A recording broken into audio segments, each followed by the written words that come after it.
Good morning, everyone. Thanks for having me here. Thank you, Jeff. I have to say it's pretty cool to have been at the very first 140 Conf. Give it up for the 140, for the history, the legacy that's really been created. It's really fun. I also have to say that I think, being a fan of Star Trek, I have possibly the coolest Star Trek emulator here, which will be sharing some of the slides. So as Jeff mentioned, when I submitted my application to speak to you today, I was actually here where that tiny red dot is. I'll just zoom in a little bit.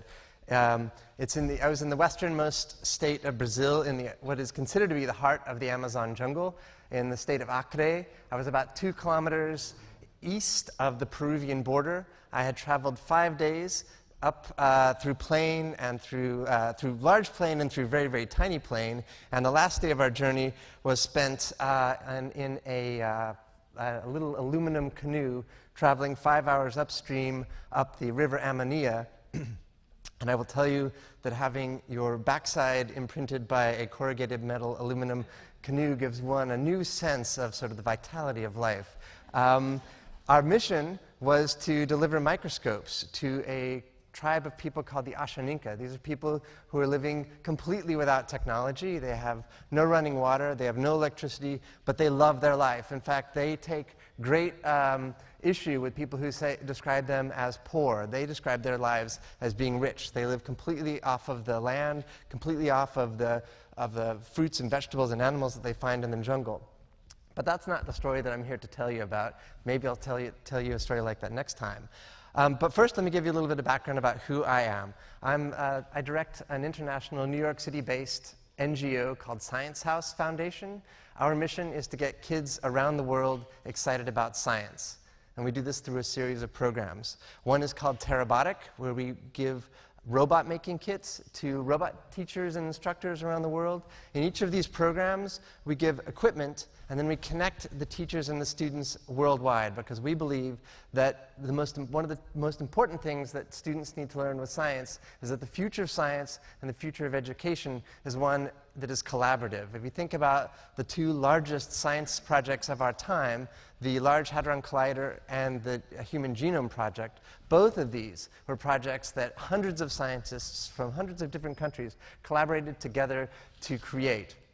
We have another project called Planet Checkup, in which we give students and science teachers environmental testing kits. Students then go out and test their environment. It's sort of a citizen science journalism program.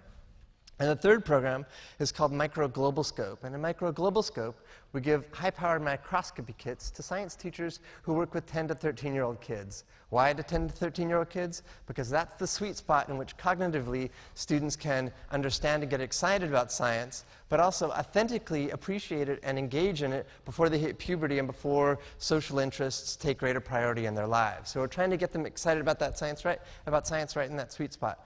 We presently operate in 21 different countries around the world, everywhere from Serbia to Tibet. This is actually some students that we have a relationship now with the Dalai Lama, where he has set up a microglobalscope, and he's connecting kids in Tibet with kids in Serbia, with kids in Brazil. So I'm going to tell you a little story about how science has turned into an incidental gateway for literacy in one of our projects, in our microglobalscope project. So one of our projects is based, first let me set, I got ahead of myself. All of this wraps up into a grand vision that we're calling Points of Science. My dream, the dream of the Science House Foundation, is to make science accessible to every student around the world. And that would be, we're calling that Points of Science. So every country, any child could enter into a space and learn about science. In a collapsing global economy, the one area of work in which employment is there's still a demand is science. So we're collaborating now with an organization, an NGO in Brazil called Animus Quero Quero. This is a nonprofit organization that provides educational, after-school education and basic education to children of the favelas of Brazil. And if you're not familiar with favelas is a term that refers to the slums of Brazil. The children that are generally present in the slums and generally are participating in the after-school programs and the during-the-day programs that Animus Quero Quero provides are illiterate. They don't see any need to be part of learning to read or write because they don't see the value of that system for them. The kind of education that these kids are getting by the NGO is really basic education, which is to say it's not learning to read or write, it's learning why it's important to brush your teeth, why it's important to wash your hands, with some dance and some enrichment things. The cycle of life for the children in these favelas is generally that at the age of 12, when the girls hit puberty, they will either get pregnant or they'll go into prostitution. And the boys often get sucked into a cycle of life that involves drug dealing and gangs. That's the community that you see in this picture. So we approached them and said, well, why don't we introduce a science curriculum to this? You teach them, why not try something different? Why not add a new variable to their learning experience? And so we set up a collaboration with Brazil's National Biosciences Laboratory, a biophysicist by the name of Ana Carolina Zeri, who is shown in this picture. And I would encourage you all to go to our website, sciencehousefoundation.org, because we posted a video recently in which Ana tells her own personal story, which I consider completely inspiring, about why she became a scientist and the challenges that she had to overcome culturally to become a scientist. And there were a lot of things, like she was expected to get married and stay home and not go to college because she was the oldest daughter in the family. So those cultural expectations that she overcame to become a scientist were pretty moving and powerful. And that's another one of the things that we want to do. In addition to getting kids excited about science through practical equipment grants, we're also trying to get them excited about science by showing them, illustrating to them people who are inspirational. So Ana has been volunteering about 1 day a week to teach basic microscopy to the kids from the favela. And now, over the past couple months that she's been involved in this, the National Biosciences Laboratory has actually expanded this to a full-fledged program where now she's in charge of institutional educational outreach. So it's a really exciting collaboration. The Biosciences Lab in Brazil is the largest biosciences lab. In fact, they were in the Southern Hemisphere. In fact, up until a couple years ago, they were the only one in the Southern Hemisphere to have a particle accelerator, sort of a smaller version of the Large Hadron Collider. So Ana sent the students out into the bush to collect insects with their petri dishes, and needless to say, this was a really exciting thing for them. This was totally diversionary from their normal thing. And they came back, and they brought back various insects in the petri dishes, and they got really, really attached to their discoveries. And this was a really exciting thing. The teachers who had been working with them said that they'd never seen their students so engaged about something, about their learning experiences. In fact, some of the toughest kids were assigned to work with Ana. Here's a boy who had lost half of his arm. He came in with a real edge, but once she engaged him responsibly and she actually gave him the toughest job, which was that he had to try to organize and manage everything and help her to get all the petri dishes to the students, and he took those jobs really seriously. And so there's a layer of treating the kids as young adults, as people, as humans who can handle responsibility, that really sort of fills them up and changes them. So one of the really interesting things was after they came back and with their discoveries, and they put them under the microscope, the kids became really attached to their discoveries, and so we decided to add a new element. So we've already been teaching them basic science, and we decided to add an element of art. And that artistic element is storytelling. And so what we asked them to do was, now that you've had all these discoveries, we want you to tell us the story of what you discovered. And suddenly, all of the kids wanted to learn to read and write. So science plus art equals literacy. And this phenomena, this combination of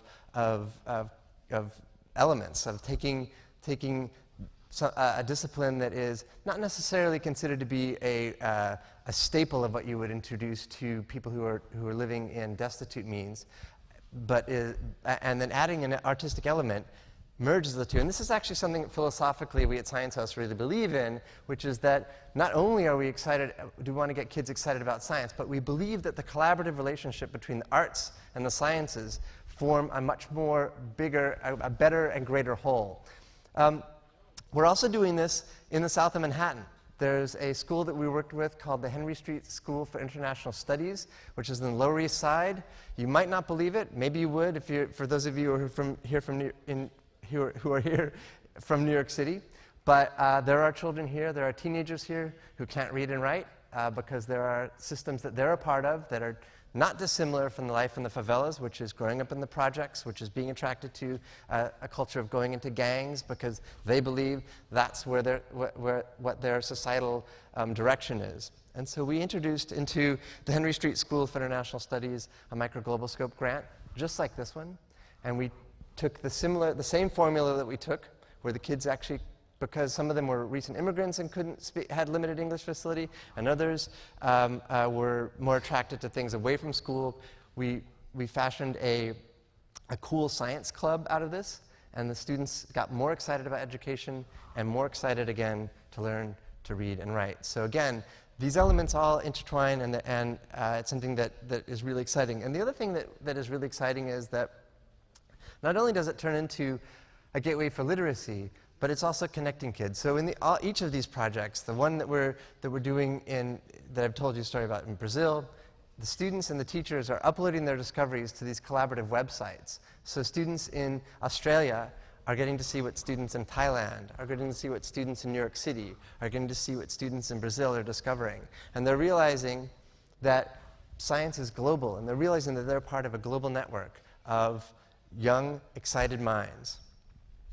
And this is I'll end this with one last shot, which is one of the children that we met when we were working with the Ashaninka tribe in Brazil. And one of the things that was really kind of novel about this is that both the adults and the children had no science education. But at the end, the kids intuitively got excited about it because they had never seen microscopes. But when we showed the microscopes to the adults, the child and the adults came alive. And there's a favorite quote that one of my coworkers at Science House, Rita J. King, likes to say, and I'll end with that. And that is an Ursula K. Le Guin quote, which is, a creative adult is the child who has survived. And so on that note, I hope that all of us in this room and all of you who are teaching and all the students you're working with are going to be cultivating the creative adults in those children. And thank you very much for your time.